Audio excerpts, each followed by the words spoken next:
the disqueras and stuff like that were gonna just close the doors on them. Why? Because you're promoting something that's not common to the average person. That's what comes down back to that structure. Yeah. Like their grandparents and grandparents did that structure, and they keep on doing the same structure.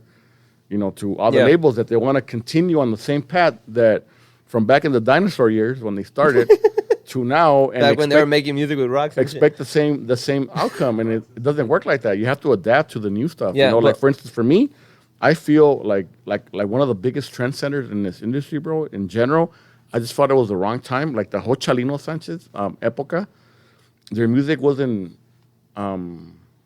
It was great stamp in history here in LA, but that's it, bro. Like to be honest, like nobody else appreciates their music, and one of the artists that I give so much credit for that doesn't get like The proper recognition is Saul Vieira, bro, because he was the one that actually started singing English, bro. Like actually bringing They'll try to transcend that Spanglish type of culture. Like, hey, bro, I'm not only Mexican because.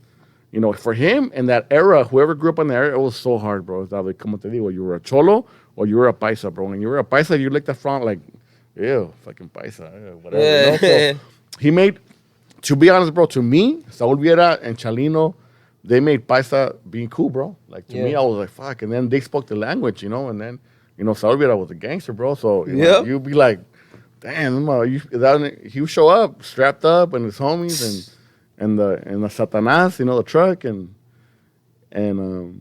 he was him, Jenny, another one of my groups that I liked growing up in that era was Acquid, bro. Where I feel Acquid didn't get as much as recognition as I feel they like should have got. They should have. Like I feel like if Acquid would have been born right now in this generation, that people understand more like the English and like the hip hop is more like frowned upon. I think Acquid would have been like. Sick, bro. I mean, they're badass. I loved Acquid when it came out. I was like, fuck, Well, when El Yaki put him on the Yaki the Fest Yaki or whatever the fuck it was, I bumped that shit for like the next 5 days. My dude, every day just fucking listening to that shit. Just dudes are crazy though. Huh? Crazy. The bad thing too, they didn't have like Spanish, like urban. Like now you have like the whole reggaeton stuff. Back then they didn't even have that for them. Yeah, that's the thing. So it's just like what's cool about it was that they sort of transcended or kind of evolved in like, oh, we're not typical Mexican music, we're not hip hop music, we're something else. We did this whole combination of Mexican hip hop and the thing is they had stories. They weren't just rapping about, oh, we out here doing some dumb shit. They were talking about coming up and we're Mexican and bringing real pride like to the kids like us, to kids like us and stuff like that. I feel you, bro. And so I started with the story, bro, and I told you that I went to Mexico, right? So I was really fortunate, bro, to start working in Mexico. And coming from LA, bro, to me, Saul Vieira and all that, that whole movement was big, So I get to Mexico, bro, and I'm gonna go DJ for somebody, and I started, the first thing I do whenever I go to Mexico, bro, I hit the streets. I hit the fucking mercados, I hit the swap meets, whatever. Just trying to hear what people are bumping, and, what I grew up on here is not what's popping everywhere else. Like they feel that, like the godfathers of all this was, like depending what part of Mexico you're going to, because if you're going to Sinaloa, it's Los Intocables, Miguel y Miguel, fucking. Man, there's so many groups that like Canelos, old school stuff, and that's it. Like allá no llegó Saul Vieira and Gamboa and Arquillo or like stuff like that. They don't bump that.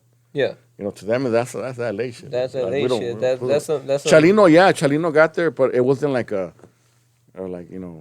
Chalino. It was just like I feel like we embrace the music more than them. Than they do. We embrace everybody, as a matter of fact, and.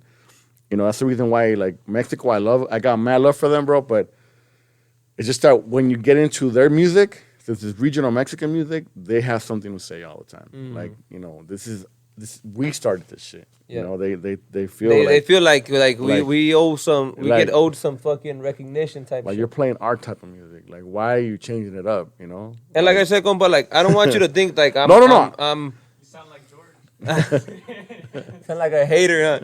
Not like I don't want to, you know, because I am a musician. I appreciate, you know, the time, compa, like the effort. I appreciate all that stuff.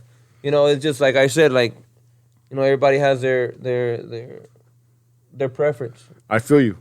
And then you know, when it comes back to preference, bro, so, you know, like back to my situation is I go to Mexico, bro, and, you know, here in LA, bro, like the majority of people listen, what do people listen to, bro? Hardcore corridos, bro. Yeah. Hardcore corridos. Like, you're bumping corridos that you don't even know what they're talking about. Yeah. You get to Mexico, bro, corridos are banned.